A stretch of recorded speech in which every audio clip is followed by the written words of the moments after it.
ಸೇಲ್ಗೆ ಇದೆಯಾ ಐಪಿಎಲ್ ನ hot favourite RCB ಅನ್ನೋ ಪ್ರಶ್ನೆ ಈಗ ಉದ್ಭವಿಸಿದೆ. ಹಾಟ್ ಫೇವರೇಟ್ ಟೀಮ್ ಆಗಿರೋ ಅಂತ ಆರ್ಸಿಬಿ ಸೇಲ್ಗೆ ಏನಾದರೂ ಇದೆಯಾ ಅನ್ನೋ ಪ್ರಶ್ನೆ ಇದೀಗ ಎದ್ದಿದೆ. ಮತ್ತೊಮ್ಮೆ ಆರ್ಸಿಬಿ ಫ್ರಾಂಚೈಸಿ ಸೇಲ್ಗೆ ಇದೆ ಅನ್ನೋ ಸದ್ದು ಈಗ ಎಲ್ಲೆಡೆ ಕೇಳಿ ಬರ್ತಾ ಇದೆ. ಖುದ್ದು ಐಪಿಎಲ್ ಮಾಜಿ ಅಧ್ಯಕ್ಷ ಲಲಿತ್ ಮೋದಿ ಟ್ವೀಟ್ ಮಾಡಿದ್ದಾರೆ. ಈ ಬಗ್ಗೆ ಎಕ್ಸ್ ಖಾತೆಯಲ್ಲಿ ಪೋಸ್ಟ್ ಮಾಡಿದ್ದಾರೆ ಲಲಿತ್ ಮೋದಿ. ಆರ್ಸಿಬಿ ಸೇಲ್ ಇತಿಹಾಸದಲ್ಲೇ ಹೊಸ ದಾಖಲೆ ಬರೀತಾ ಇದೆ. ಎಕ್ಸ್ನಲ್ಲಿ ಪೋಸ್ಟ್ ಮಾಡಿರೋ ಐಪಿಎಲ್ ಮಾಜಿ ಅಧ್ಯಕ್ಷ ಲಲಿತ್ ಮೋದಿ ಕ್ರಿಕೆಟ್ ವಲಯದಲ್ಲಿ ಸಂಚಲನವನ್ನು ಸೃಷ್ಟಿಸಿದೆ. ಲಲಿತ್ ಮೋದಿಯ ಈ ಪೋಸ್ಟ್ ನೋಡಿ, ಕಳೆದ ಬಾರಿಯ ಐಪಿಎಲ್ ಚಾಂಪಿಯನ್ ಆಗಿ ಹೊರಹೊಮ್ಮಿದ್ದು ಆರ್ಸಿಬಿ.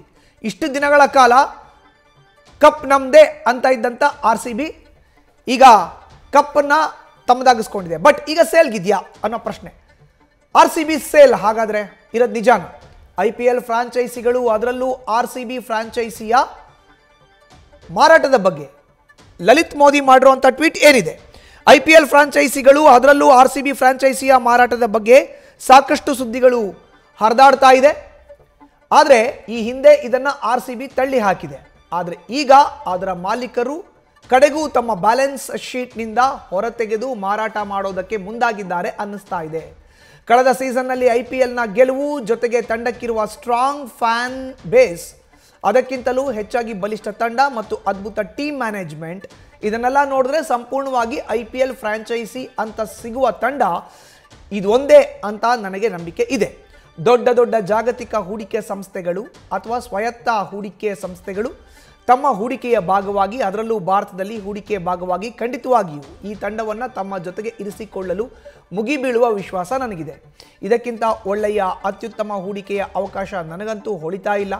ಇದನ್ನು ಯಾರೇ ಖರೀದಿಸಿದ್ರೂ ಅವರಿಗೆ ನನ್ನ ಶುಭಾಶಯ ಹಾರೈಕೆಗಳು. ವ್ಯಾಲ್ಯೂಯೇಷನ್ನಲ್ಲೂ ಇದು ನಿಜವಾಗಿಯೂ ಹೊಸ ದಾಖಲೆಯನ್ನು ಬರೆಯುತ್ತೆ. ಇದರಿಂದ ಐಪಿಎಲ್ ಕೇವಲ ವೇಗವಾಗಿ ಬೆಳೆಯುತ್ತಿರುವ ಸ್ಪೋರ್ಟಿಂಗ್ ಲೀಗ್ ಅಷ್ಟೇ ಅಲ್ಲ, ಭಾರೀ ಮೌಲ್ಯವನ್ನು ಹೊಂದಿದೆ ಅನ್ನೋದನ್ನು ಸಾಬೀತುಪಡಿಸಲಿದೆ. ಆರ್ಸಿಬಿ ನಿಗದಿಪಡಿಸುವ ಈ ಮೌಲ್ಯವೇ ಇತರೆ ತಂಡಗಳಿಗೆ ಇನ್ಮೇಲೆ ಮೂಲ ಬೆಲೆಯಾಗಲಿದೆ. ಎಲ್ಲರಿಗೂ ಶುಭ ಹಾರೈಕೆಗಳು. ಸೂಕ್ತ ಹೂಡಿಕೆದಾರರಿಗೆ ಹರಾಜು ಹಾಕೋ ಮೂಲಕ ಸಿಟಿ ಬ್ಯಾಂಕ್ ಅದ್ಭುತ ಕಾರ್ಯ ನಿರ್ವಹಿಸುತ್ತೆ ಅನ್ನೋ ವಿಶ್ವಾಸವಿದೆ. ಲಲಿತ್ ಮೋದಿ, ಐಪಿಎಲ್ ಮಾಜಿ ಅಧ್ಯಕ್ಷ.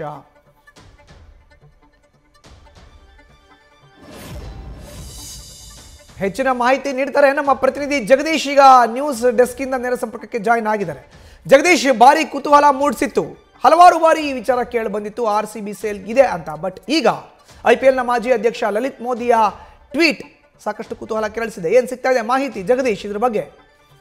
ಮಧುಸೂದನ್, ಆರ್ಸಿಬಿಯ ವಿಚಾರವಾಗಿ ಪದೇ ಪದೇ ಚರ್ಚೆ ಆಗ್ತಾ ಇರುವಂತಹ ವಿಚಾರ, ಅದು 2025ರಲ್ಲಿ ಗೆಲುವನ್ನು ಸಾಧಿಸಿದ ಮೇಲೆ ಐಪಿಎಲ್ ಟ್ರೋಫಿಯನ್ನು ತನ್ನ ಮುಡಿಗೇರಿಸಿಕೊಂಡ ಮೇಲೆ ಅದರ ಸೇಲ್ ಬಗ್ಗೆ ದೊಡ್ಡ ಮಟ್ಟದಲ್ಲಿ ಚರ್ಚೆ ಆಗ್ತಾ ಇದೆ. ಅದಕ್ಕೆ ಮೂಲವಾಗಿರ್ತಕ್ಕಂತಹ ಕಾರಣ ಏನು ಅಂತಂದ್ರೆ, ಐಪಿಎಲ್ ಗೆಲುವನ್ನು ಆದ ಮೇಲೆ ಅದು ಕಾಲ್ತುಳಿತ ಸಂದರ್ಭದಲ್ಲಿ ಬಹಳಷ್ಟು ಜನ ಪ್ರಾಣವನ್ನು ಕಳ್ಕೊಳ್ತಾರೆ, 11 ಜನ. ಅದಾದ ಮೇಲೆ ಇದು 2ನೇ ಬಾರಿಗೆ ದೊಡ್ಡ ಮಟ್ಟದಲ್ಲಿ ಸೇಲ್ಗಿದೆ ಅನ್ನುವಂತಹ ಚರ್ಚೆ ಬರ್ತಾ ಇದೆ. ಮೊದಲು ಜೂನ್ 10ನೇ ತಾರೀಕಿಗೆ ಯಾವಾಗ ಆ ಘಟನೆ ನಡೆಯುತ್ತೆ, ಕಾಲ್ತುಳಿತ ಪ್ರಕರಣ ನಡೆಯುತ್ತೆ, ಆ ಸಂದರ್ಭದಲ್ಲಿ ಏನಂದ್ರೆ ಈ ಸೇಲ್ಗಿದೆ ಅನ್ನುವಂತಹ ವಿಚಾರ ಚರ್ಚೆ ಬಂತು. ಮತ್ತೆ ಅದರ ವ್ಯಾಲ್ಯೂಯೇಷನ್ ಕಟ್ಟುವಂತಹ ಕೆಲಸವನ್ನ ಮಾಡಿದ್ರು.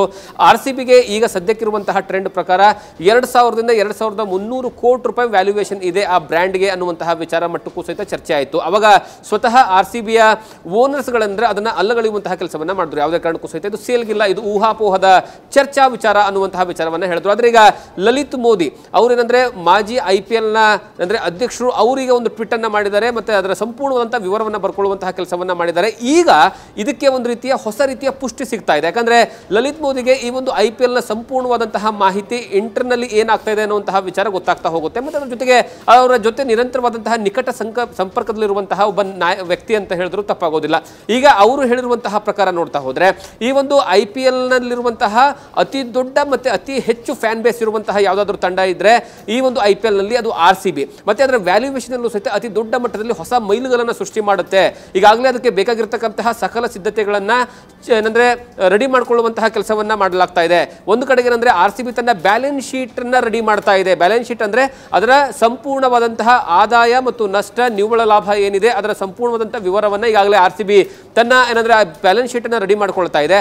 ಆ ಬ್ಯಾಲೆನ್ಸ್ ಶೀಟ್ ರೆಡಿ ಮಾಡ್ಕೊಳ್ಳೋ ಮೂಲಕವಾಗಿ ಮುಂದಿನ ದಿನಗಳಲ್ಲಿ ಈ ಒಂದು ಮಾರಾಟದ ಬಗ್ಗೆ ಇರುವಂತಹ ಊಹಾಪೋಹಗಳಿಗೆ ತೆರೆ ಎಳೆಯುವಂತಹ ಸಾಧ್ಯತೆಗಳಿದಾವೆ. ಆ ಮೂಲಕವಾಗಿ ಹೊಸ ದಾಖಲೆಯನ್ನು ಸೃಷ್ಟಿ ಮಾಡುತ್ತೆ ಅಂತ ಹೇಳಿದ್ದಾರೆ. ಮತ್ತೊಂದು ಕಡೆಗೆ ಎಕ್ಸ್ಟ್ರಾ ಆಡ್ ಆನ್ ಆಗಿ ಹೇಳಿರುವಂಥದ್ದು ಏನಂದ್ರೆ, ಈ ಒಂದು ತಂಡವನ್ನು ಯಾರು ಖರೀದಿ ಮಾಡ್ತಾರೆ, ಆ ತಂಡ ಖರೀದಿ ಮಾಡೋ ಸಲುವಾಗಿ ಬಹಳಷ್ಟು ಜನ ದೊಡ್ಡ ದೊಡ್ಡ ಇನ್ವೆಸ್ಟರ್ಸ್ಗಳು, ಫೈನಾನ್ಷಿಯಲ್ ಕಂಪ್ನೀಸ್ಗಳು ಮತ್ತು ಫೈನಾನ್ಸಿಯರ್ಸ್ಗಳೇನಂತಂದರೆ ಎದುರು ನೋಡ್ತಾ ಇದ್ದಾರೆ ಅನ್ನುವಂಥದ್ದು, ಮತ್ತು ವಿದೇಶಿ ಹೂಡಿಕೆಯು ಸಹಿತ ಇದರಲ್ಲಿ ಆಗುವಂತಹ ಸಾಧ್ಯತೆ ಇದೆ ಅನ್ನುವಂತಹ ವಿಚಾರವನ್ನು ಹೇಳಿದ್ದಾರೆ. ಮತ್ತು ಅವ್ರು ಹೇಳುವಂಥದ್ದು ಏನಂದರೆ ಇದನ್ನ ಯಾರು ಹರಾಜು ಮಾಡ್ತಾರೆ ಅನ್ನುವಂತಹ ವಿಚಾರಕ್ಕೂ ಸಹಿತ ಅವರು ಉತ್ತರವನ್ನು ಕೊಡುವಂತಹ ಕೆಲಸವನ್ನು ಮಾಡಿದ್ದಾರೆ. ಯುಕೋ ಬ್ಯಾಂಕ್ ಏನಂದರೆ ಹರಾಜಿನ ಸಂಪೂರ್ಣವಾದಂತಹ ಪ್ರಕ್ರಿಯೆಯನ್ನು ನೋಡಿಕೊಳ್ಳುತ್ತೆ. ಆ ಮೂಲಕವಾಗಿ ಇದರಲ್ಲಿ ಅದು ಯಶಸ್ವಿ ಆಗುತ್ತೆ, ಹೊಸ ಇನ್ವೆಸ್ಟರ್ಗಳನ್ನು ತರುವಂತಹ ಕೆಲಸದಲ್ಲೂ ಸಹಿತ ಯಶಸ್ವಿ ಆಗುತ್ತೆ ಅನ್ನುವಂತಹ ಭರವಸೆ ನನಗೆ ಇದೆ ಅನ್ನುವಂತಹ ವಿಚಾರವನ್ನು ಹೇಳಿದ್ದಾರೆ. ಅಂದರೆ ಇದರ ಹಿಂದೆ ತೆರೆಮರೆಯಲ್ಲಿ ಸಂಪೂರ್ಣವಾಗಿ ಇದರ ಮಾರಾಟದ ರೂಪುರೇಷೆಗಳು ತಯಾರಾಗ್ತಿದವ ಅನ್ನುವಂತಹ ಪ್ರಶ್ನೆಗೆ ಸ್ವತಃ ಲಲಿತ್ ಮೋದಿ ಈ ಒಂದು ಟ್ವೀಟ್ ದೊಡ್ಡ ಮಟ್ಟದಲ್ಲಿ ಸಂಚಲನವನ್ನು ಸೃಷ್ಟಿ ಮಾಡಿದೆ. ಮತ್ತೆ ಅವರು ಹೇಳಿರುವಂಥದ್ದು ಏನಂದ್ರೆ ಈ ಇರುವಂತಹ IPL ಇರುವಂತಹ ಏನೋ ತಂಡಗಳಿದಾವಲ್ಲ ಅದಕ್ಕೆ ಹೊಸ ಟ್ರೆಂಡ್ ಅನ್ನ, ಹೊಸ ವ್ಯಾಲ್ಯೂ ಅನ್ನು ಕಟ್ಟುವಂತಹ ಕೆಲಸ RCB ಮಾಡುತ್ತೆ ಅನ್ನುವಂತಹ ಮೆಸೇಜ್ ಅನ್ನು ಕೊಟ್ಟಿದ್ದಾರೆ. ಅಂದ್ರೆ ಇಲ್ಲಿಯವರೆಗೂ ಸಹಿತ ಬಹಳಷ್ಟು ತಂಡಗಳಿದಾವೆ, ಅದರ ವ್ಯಾಲ್ಯೂಯೇಷನ್ ಏನು ಅಂತ ಇಲ್ಲಿಯವರೆಗೂ ಗೊತ್ತಿಲ್ಲ. ಯಾಕಂದ್ರೆ ಯಾವುದೇ ತಂಡ ಇಲ್ಲಿಯವರೆಗೂ ಏನಂದ್ರೆ ಸೇಲ್ ಆಗಿಲ್ಲ. ಹಾಗಾಗಿ ಇದು ಮೊದಲ ತಂಡವಾಗುತ್ತೆ. ಆ ಮೊದಲ ತಂಡ ಆಗೋ ಮೂಲಕವಾಗಿ ಇದು ವ್ಯಾಲ್ಯೂಯೇಷನ್ ಆಡ್ ಆನ್ ಮಾಡುವಂತಹ ಕೆಲಸವನ್ನು ಮತ್ತೆ ವ್ಯಾಲ್ಯೂಯೇಷನ್ ಫಿಕ್ಸ್ ಮಾಡುವಂತಹ ಕೆಲಸವನ್ನ RCB ತಂಡ ಮಾಡುತ್ತೆ. ಮತ್ತೆ ಇದಕ್ಕೆ ಅತಿ ದೊಡ್ಡವಾದಂತಹ ಬಲ ಏನು ಅಂದ್ರೆ ಒಂದು ಅತಿ ದೊಡ್ಡದಾದಂತಹ ಫ್ಯಾನ್ ಬೇಸ್, ಬ್ರ್ಯಾಂಡ್, ಅದರ ಜೊತೆಗಿರುವಂತಹದ್ದೇನೆಂದ್ರೆ ತಂಡದಲ್ಲಿರುವಂತಹ ಅದ್ಭುತ ಆಟಗಾರರು. ಈ ಎಲ್ಲ ಸಂಪೂರ್ಣವಾದಂತಹ ಏನಂದ್ರೆ ಬಲಿಷ್ಠವಾದಂತಹ ತಂಡ ಹೊಸ ಇತಿಹಾಸವನ್ನ ಸೇಲ್ ರೂಪದಲ್ಲಿ ಏನಂತಂದ್ರೆ ಕೊಡುವಂತಹ ಸಾಧ್ಯತೆಗಳಿದಾವೆ ಅನ್ನುವಂತಹ ಮಾಹಿತಿಯನ್ನು ಕೊಡೋ ಮೂಲಕವಾಗಿ RCB ಸೇಲ್ಗಿದೆಯಾ ಅನ್ನುವಂತಹ ಪ್ರಶ್ನೆಗೆ, ಊಹಾಪೋಹಗಳಿಗೆ ಮತ್ತೊಂದು ಬಾರಿ ಅದನ್ನ ಯೋಚನೆ ಮಾಡೋ ರೀತಿಯಲ್ಲಿ ಮಾಡಿರುವಂಥದ್ದು ಈ ಲಲಿತ್ ಮೋದಿ ಅವರ ಟ್ವೀಟ್. ಮಧುಸೂದನ್. ಜಗದೀಶ್, ಪ್ರಮುಖವಾಗಿ ಈಗ ಲಲಿತ್ ಮೋದಿ ಮಾಡಿರುವಂತ ಟ್ವೀಟ್ನ ಹಿನ್ನೆಲೆಯಲ್ಲಿ ಹರಾಜು ಪ್ರಕ್ರಿಯೆಗೆ ಬೇಕಾದಂತ ಒಂದಷ್ಟು ವೇದಿಕೆಯನ್ನ, ಸ್ಟೇಜನ್ನ IPL ತಂಡದಲ್ಲಿ ದೊಡ್ಡ ಮಟ್ಟದ ನಿರೀಕ್ಷೆಯನ್ನು ಹುಟ್ಟಿಸಿರುವಂಥ RCB ಮಾಡ್ಕೊಳ್ತಿದ್ಯಾ? ಹೇಗೆ RCB ಮೂಲಗಳಿಂದ ಏನಾದರೂ ಈ ಒಂದು ತಂಡ ಹರಾಜಿಗೆ ಅಥವಾ ಮಾರಾಟಕ್ಕೆ ರೆಡಿಯಾಗಿದೆ ಅನ್ನೋದ್ರ ಬಗ್ಗೆ ಮಾಹಿತಿ ಸಿಗ್ತಾ ಇದೆಯಾ ಈಗ? ಮಧುಸೂದನ್, ಈ ಹಿಂದೆ ಅಂದರೆ ಜೂನ್ 10ನೇ ತಾರೀಕು 2025ಕ್ಕೆ ಇದೇ ರೀತಿಯಾದಂತಹ ಊಹಾಪೋಹಗಳು ಬಂದಾಗ ಸ್ವತಃ RCB ಏನಂದರೆ ಬಹಿರಂಗವಾಗಿ ಸ್ವತಃ ಅಧಿಕೃತವಾಗಿ ಹೇಳಿಕೆಯನ್ನು ಕೊಟ್ಟಿತ್ತು. ಯಾವುದೇ ಕಾರಣಕ್ಕೂ ಸಹಿತ RCB ಸೇಲ್ ಇಲ್ಲ ಅನ್ನುವಂಥದ್ದು. ಯಾಕಂದರೆ ಬೆಂಕಿಲ್ದೇನೆ ಹೊಳಗೆ ಆಡೋದಿಲ್ಲ ಅನ್ನುವಂತಹ ರೀತಿಯಲ್ಲಿ ಈ ಹಿಂದೆ ಆಗಿರುವಂತಹ ಚರ್ಚೆಯ ವಿಚಾರ ಅಲ್ಲಿಗೆ ಏನಂದರೆ ತಣ್ಣಗಾಗಿತ್ತು. ಆದರೆ ಈಗ ಮತ್ತೊಂದು ಬಾರಿ ಲಲಿತ್ ಮೋದಿ ಯಾರು? ಅವರ ಏನಂದರೆ ಇಡೀ IPLನ ಸೃಷ್ಟಿಕರ್ತ. IPL ಅನ್ನ ಈ ಮಟ್ಟಕ್ಕೆ ಏನಂದರೆ ಯಶಸ್ವಿ ಆಗೋದಕ್ಕೆ ಮೂಲವಾಗಿರ್ತಕ್ಕಂತಹ ಕಾರಣೀಭೂತ ಆಗಿರ್ತಕ್ಕಂತಹ ವ್ಯಕ್ತಿ. ಮತ್ತೆ IPLನ ಮೊದಲ ಬಾರಿಗೆ ಹರಾಜಾಗುವಂತಹ ಸಂದರ್ಭದಲ್ಲಿ, ತಂಡಗಳ ನಿರ್ಮಾಣ ಆಗುವಂತಹ ಸಂದರ್ಭದಲ್ಲಿ ಮತ್ತೆ ಆಯ್ಕೆಗಳ ಪ್ರಕ್ರಿಯೆ ನಡೆಯುವಂತಹ ಸಂದರ್ಭದಲ್ಲಿ ಇದೇ ವ್ಯಕ್ತಿ ಮೂಲವಾಗಿರ್ತಕ್ಕಂತಹ ವ್ಯಕ್ತಿ ಆ ಸಂದರ್ಭದಲ್ಲಿ ಏನೆಲ್ಲ ಆಗಿತ್ತು ಈ ಹಿಂದೆ ಅನ್ನುವಂತಹ ವಿಚಾರಗಳನ್ನು ಸಹಿತ ಬಹಿರಂಗವಾಗಿ ಏನಂದ್ರೆ ಹೇಳುವಂತಹ ಮೂಲಕವಾಗಿ ಹೊಸ ಇತಿಹಾಸವನ್ನು, ಹೊಸ ಏನು ವಿಚಾರಗಳನ್ನೇನೆಂದರೆ ಸಮಾಜದ ಮುಂದೆ ತೆಗೆದಿಡುವಂತಹ ಕೆಲಸವನ್ನು ಮಾಡಿದರು. ಈಗ ಮತ್ತೊಂದು ಬಾರಿಗೆ ಸ್ವತಃ ಲಲಿತ್ ಮೋದಿ ಹೇಳ್ತಾ ಇರುವಂತಹ ಕಾರಣಕ್ಕಾಗಿ, ಯಾರೋ ಬೇರೆ ವ್ಯಕ್ತಿ ಹೇಳಿದ್ರೆ ಅದು ಅಷ್ಟರ ಮಟ್ಟಿಗೆ ದೊಡ್ಡ ಮಟ್ಟದಲ್ಲಿ ಚರ್ಚೆ ಆಗ್ತಾ ಇರಲಿಲ್ಲ. ಯಾಕಂದ್ರೆ ಹಿಂದೆ ಸ್ವತಃ RCB ತಂಡವೇ ಕ್ಲಾರಿಫಿಕೇಶನ್ ಕೊಟ್ಟಿರುವಂತಹ ಕಾರಣಕ್ಕಾಗಿ ಈಗ ಲಲಿತ್ ಮೋದಿ ಕೊಟ್ಟಿರ್ತಕ್ಕಂತಹ ಈ ಒಂದು ಟ್ವೀಟ್ನ ಮಾಹಿತಿಯ ಆಧಾರದ ಮೇಲೆ ನೋಡ್ತಾ ಹೋದ್ರೆ ಅವರು ಎಲ್ಲ ವಿವರಗಳನ್ನು ಕೊಟ್ಟಿದ್ದಾರೆ. ಕೇವಲ ಏನಂದ್ರೆ ಸುಮ್ಮನೆ ಮಾರಾಟಕ್ಕಿದೆ ಅಂತ ಹೇಳಿದಲ್ಲ, ಒಂದು ಬ್ಯಾಲೆನ್ಸ್ ಶೀಟ್ ರೆಡಿ ಮಾಡ್ಕೊಳ್ತಾ ಇದೆ RCB ತಂಡ. ಅಂದ್ರೆ ಬ್ಯಾಲೆನ್ಸ್ ಶೀಟ್ ಅಂದ್ರೆ ಅದರ ಲಾಭ ನಷ್ಟಗಳ ಸಂಪೂರ್ಣವಾದಂತಹ ವಿವರಗಳನ್ನು ರೆಡಿ ಮಾಡಿಕೊಂಡು ಯಾವುದೇ ಒಂದು ಸಂಸ್ಥೆ ಆಗಿರಲಿ ಅಥವಾ ಯಾವುದೇ ಒಂದು ಕಂಪನಿ ಆಗಿರಲಿ ಅಥವಾ ಯಾವುದೇ ಒಂದು ತಂಡ ಆಗಿರ್ಬೋದು ಸೇಲ್ಗೆ ಆಗಬೇಕು ಅಂದ್ರೆ ಅದರ ಸಂಪೂರ್ಣವಾದಂತಹ ವ್ಯಾಲ್ಯೂಯೇಷನ್ ಅನ್ನ ಆಡ್ ಆನ್ ಮಾಡುವಂಥದ್ದು ಮತ್ತೆ ಅದರ ಏನೇನೇ ಅಲ್ಲಿ ಲೂಪ್ ಹೋಲ್ಸ್ಗಳಿದಾವೆ ಅದನ್ನ ರೆಡಿ ಮಾಡ್ಕೊಳ್ಳುವಂತಹ ಕೆಲಸವನ್ನ ಸ್ವತಃ ಆ ಒಂದು ಬ್ಯಾಲೆನ್ಸ್ ಶೀಟ್ ಅಲ್ಲಿ ಗೊತ್ತಾಗ್ತಾ ಹೋಗುತ್ತೆ. ಅಂದ್ರೆ ಕಂಪನಿಯ ಆದಾಯ ಎಷ್ಟಿದೆ, ಯಾವೆಲ್ಲ ಮೂಲದಿಂದ ಆದಾಯ ಬರುತ್ತೆ, ನಿವ್ವಳ ಲಾಭ ಎಷ್ಟು, ಎಕ್ಸ್ಪೆಂಡಿಚರ್ ಎಷ್ಟು, ಪೂರ್ತಿ ವಿವರವನ್ನ ಇಟ್ಕೊಂಡು ಸೇಲ್ ಹೋಗುವಂತಹ ಸಂದರ್ಭದಲ್ಲಿ ಬೇಕಾಗಿರ್ತಕ್ಕಂತಹ ವಿವರಗಳು ಇರ್ತಾವಲ್ಲ ಅದನ್ನ ರೆಡಿ ಮಾಡ್ಕೊಳ್ತಾ ಇದೆ ಒಂದು ಕಡೆಗೆ.